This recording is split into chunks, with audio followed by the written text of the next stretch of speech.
Assalamualaikum warahmatullahi wabarakatuh. Perkenalkan, nama saya Santi Erhulinggi, mahasiswa dari kelas A jurusan Ilmu Hukum dan Kemasyarakatan, Fakultas Ilmu Sosial, Universitas Negeri Gorontalo.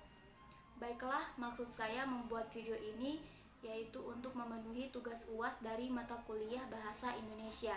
Di sini saya akan menjawab beberapa pertanyaan yang sudah diberikan. Pertanyaan pertama, suatu ketika Anda sedang berada di sebuah tempat wisata. Saat itu seorang wisatawan asing mengajak Anda berbicara. Kemampuan Anda berbahasa asing tidak begitu bagus. Apa yang Anda lakukan? Menjelaskan dalam bahasa Indonesia atau berusaha menjelaskan dalam bahasa asing meskipun tidak begitu fasih.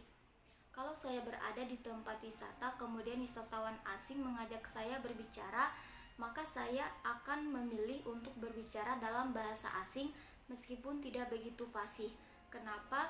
Karena kebanyakan wisatawan asing dalam berkomunikasi itu menggunakan bahasa Inggris. Nah, kita tahu bersama bahwa bahasa Inggris adalah bahasa internasional. Makanya kita seharusnya sedikit paham bagaimana berbicara dalam bahasa Inggris. Menurut saya juga tidak begitu masalah jika kita lebih memilih berbicara dalam bahasa Indonesia, karena kebanyakan wisatawan asing juga membawa tour guide, jadi mereka bisa membantu wisatawan ini untuk berbicara dengan kita.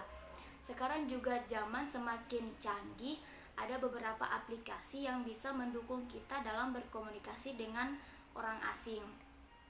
Pertanyaan kedua, Anda diminta untuk membawakan sebuah pidato. Tema apa yang Anda pilih? Mengapa Anda memilih tema tersebut?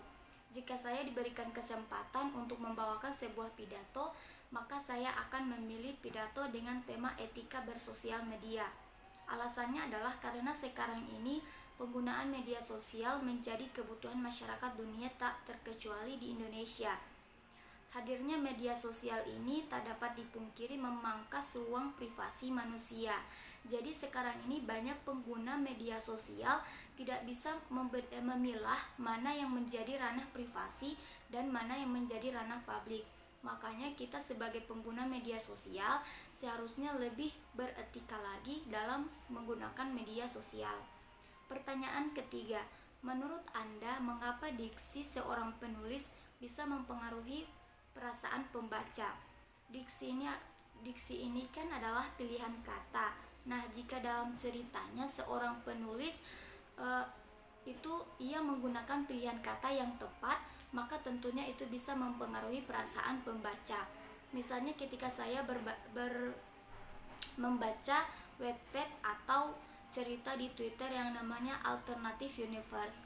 Nah, ketika saya menemukan kata yang sesuai dengan perasaan saya atau keadaan saya, maka tentu itu bisa membuat saya terbawa perasaan atau baper.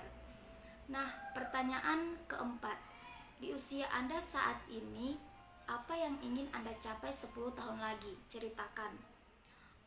10 tahun lagi saya ingin bisa lulus tepat waktu di tahun 2023 nanti. Saya juga ingin ilmu yang saya dapatkan sekarang ini, ilmu yang saya pelajari sekarang ini bisa berguna ketika saya menjadi seorang pendidik nanti.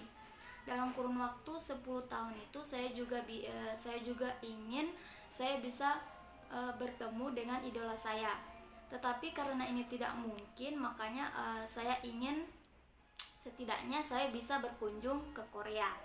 Nah, pertanyaan terakhir, kalau Anda diberi kesempatan untuk bisa menjadi seorang penulis yang andal, Anda akan memilih menjadi penulis fiksi atau non-fiksi. Mengapa? Kalau saya diberikan kesempatan untuk menjadi seorang penulis yang andal, maka saya tentu akan mencoba menjadi keduanya, bisa menulis fiksi ataupun non-fiksi. Tetapi kalau disuruh memilih, saya lebih memilih cerita fiksi, karena sekarang ini saya sudah terbiasa membaca cerita fiksi di Wattpad ataupun di Twitter. Itu saya lebih tertarik cerita fiksi. Nah, makanya ketika saya menjadi seorang penulis yang andal suatu saat, saya ingin bisa menulis cerita fiksi, karena dengan cerita fiksi ini kita bisa berimajinasi sesuai keinginan kita. Kita bisa menyusun cerita sesuai keinginan kita. Nah, karena pertanyaan sudah saya jawab semua, maka sekian video dari saya. Wassalamualaikum warahmatullahi wabarakatuh.